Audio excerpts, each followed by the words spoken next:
Assalamu alaikum everybody, this is Sikandar Tamim Financials. I hope you guys are doing fine and learning with us. Channel को subscribe कर लीजिएगा, साथ लगे bell icon को भी press कर लीजिएगा since this is time sensitive content और तमाम वो भाई जो मार्केट में ट्रेड करना या टेक्निकल एनालिसिस को लर्न करना चाहते हैं उनके साथ भी जरूर शेयर कीजिएगा. तो jumping into the weekly KSE 100 हमारे पास बहुत क्लोज जो वीकली क्लोज आया up to the green 55 exponential moving average, उसके ऊपर 21 एक्सपोनेंशियल और 50 सिंपल की सिर्फ रेजिस्टेंस है. Let's see what kind of candle do we get और by the end of the next week, क्योंकि जो हमारे पास जो इस टाइम मेन रेजिस्टेंस का एरिया है we have reached that on the weekly time frame. Although कोई वीकली के ऊपर जो है ऐसे टेक्निकल डिफरेंसेस तो नहीं है, अभी भी 100 EMA और 55 एक्सपोनेंशियल के बीच में ही है.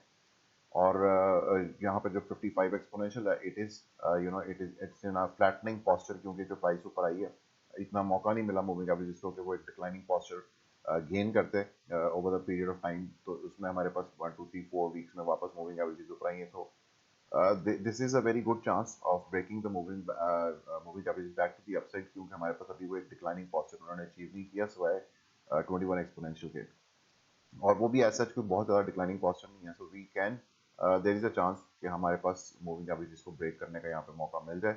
और अगर ये अनफॉर्चुनेटली नहीं हो पाता तो consequences could be pretty bad, क्योंकि उसके बाद अगर यहाँ से रिजेक्शन होती है तो this is going to these moving averages are going to gain a sharp declining posture. उसके बाद they become very brutal resistances.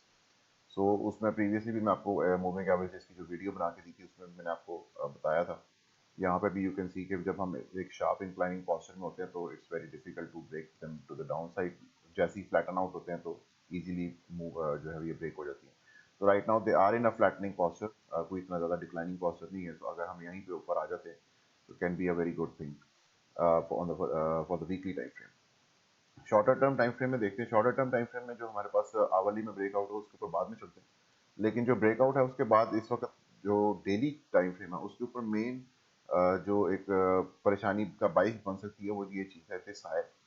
This is currently standing at 45,494 level, और इस हाई से पहले किसी किस्म का लोकल हाई नहीं बनना चाहिए. क्यों नहीं बनना चाहिए? क्योंकि हमारे पास जो डाइवर्जेंस है वो फॉर्म हो जाएगी. You can see it over है, ये वाला RSI यहाँ पर इस पॉइंट पर एग्जैक्टली है.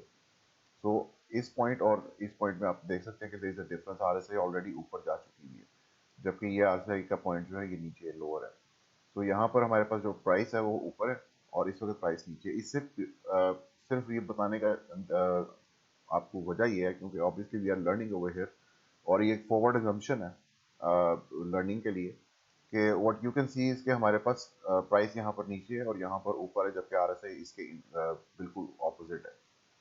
तो उसमें अगर हमारे पास एक लोकल हाई फॉर्मेशन आ जाती है on the daily time frame below this point, that is going to confirm the hidden bearish divergence between these two points.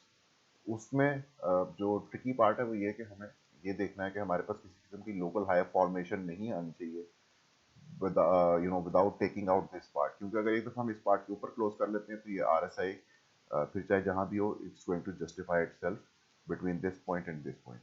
और उसके बाद हमारे पास जो लास्ट पॉइंट है वो ये रह जाएगा, और ऑब्वियसली वो डिपेंड करेगा कि उस टाइम यहाँ से RSI यहाँ तक पहुँची है या नहीं पहुँची. Then we'll have to C.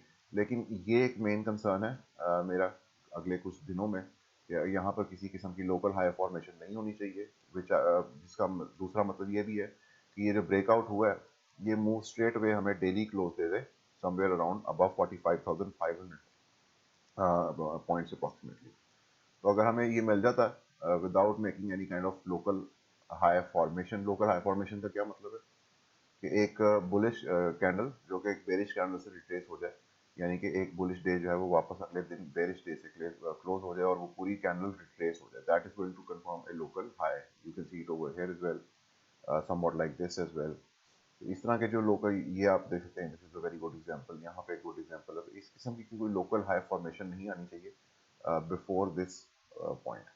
Hourly में चलते हैं. आवरली में मैंने आपको बताया था कि आपके पास जो ब्रेकआउट है उसमें मेन एरिया ऑफ कंसर्न जो है वो ये पॉइंट है, और उस पॉइंट में और इस पॉइंट में अभी हमारे पास एक दोबारा एक छोटी सी हिडन बेरिश डाइवर्जेंस आई. मैं आपको दिखाता हूँ. तो first of all 0.382 you can see it over here. 0.382 के ऊपर क्लोजेस होने के बावजूद हम नीचे क्यों आए? इसलिए आए क्योंकि हमारे पास ये बिल्कुल शॉर्टर बॉडी कैंडल्स आई हैं और उसको इस बॉडी ने रिट्रेस किया. It confirmed the hidden bearish divergence between this point and this point. You can see it on the RSI as well. यहाँ पर आप देख सकते हैं RSI थोड़ी सी ऊपर है, जबकि RSI यहाँ पर थोड़ी सी नीचे है, और जबकि यहाँ पे प्राइस एक्शन थोड़ा सा ऊपर है और यहाँ पे प्राइस एक्शन थोड़ा सा नीचे। So this is hidden based divergence, और hidden based divergence play out हुई अगेन बैक टू 21 एक्सपोनेंशियल। लेकिन फ्राइडे में लास्ट आवर में भी you can see market is currently now bullish और टर्निंग बुलिश। तो उसमें आपके पास अगर किसी भी किस्म का pull back even down to this purple 200 simple moving average तक भी अगर पुल बैक आता है तो इट्स नॉट अ वरी, क्योंकि अभी आप 0.382 के ऊपर क्लोज नहीं हुए, so you can not use 0.32 as a support level. तो अभी सपोर्ट लेवल आपके पास 0.236 ही मौजूद रहेगा जब तक कि हमारे पास एक कन्विंसिंग क्लोज ऊपर मत आ जाए।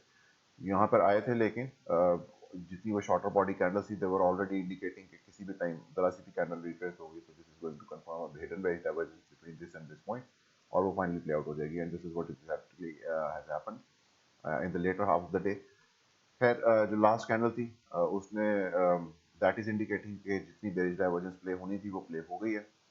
we can see continuation to the upside on the Monday, लेकिन obviously fundamentals change ना हो जाए मार्केट के, क्योंकि technicals always work when the fundamentals are either positive or the fundamentals are either neutral. neutral बेहतरीन condition होती है for the technicals to work. So अगर fundamentals यही रहते हैं तो Monday को continuation definitely आएगी to the upside, and the next level to be looking for should be the 0.618 area, which is at 45,731 area. 0.5 भी कंसिडर किया जा सकता है, बट यहाँ पे I am considering more of 0.618 because हमारे पास जो लास्ट स्पाइक आया है दैट इज ओवर है, और उसमें डेली वाला जो प्रॉब्लम हमारा वो भी खत्म हो सकता है कि अगर हम without making a local high on the daily time frame सीधा 0.618 के ऊपर जाके क्लोज करें, then we can make a local high and it won't hurt us. तो वॉच आउट फॉर दिस। और उससे पहले ये याद रखिएगा, जरूरी नहीं है कि आप मतलब this is the good side of the picture, bad side पे अगर आपको पुल बैक भी मिलता है तो 200 सिंपल के जब तक नीचे क्लोज नहीं होता we are good to go. 200 simple बल्कि आई वुड फॉर नाउ, क्योंकि अभी हम 0.38 के ऊपर क्लोज नहीं हुए, और यहीं से अगर पुल बैक इनिशिएट होता है नीचे की तरफ तो 0.236 is going to be the very good area for you to see any kind of resolutions to the downside. So 0.236, 43,860 is still in play. उसके जब तक हम 0.38 इसके ऊपर क्लोज नहीं करते तब तक this is going to stay in play, और इसके ऊपर जब क्लोजेस आ जाते हैं then of course we can further continue to the upside, और फिर ये लेवल्स जो हैं एज ए सपोर्ट आने शुरू हो जाएंगे, स्टेप बाय स्टेप जिस तरह ये लेवल्स अबूट होते चले जाएंगे। So this is it for KC, thank you so much, अल्लाह हाफिज़।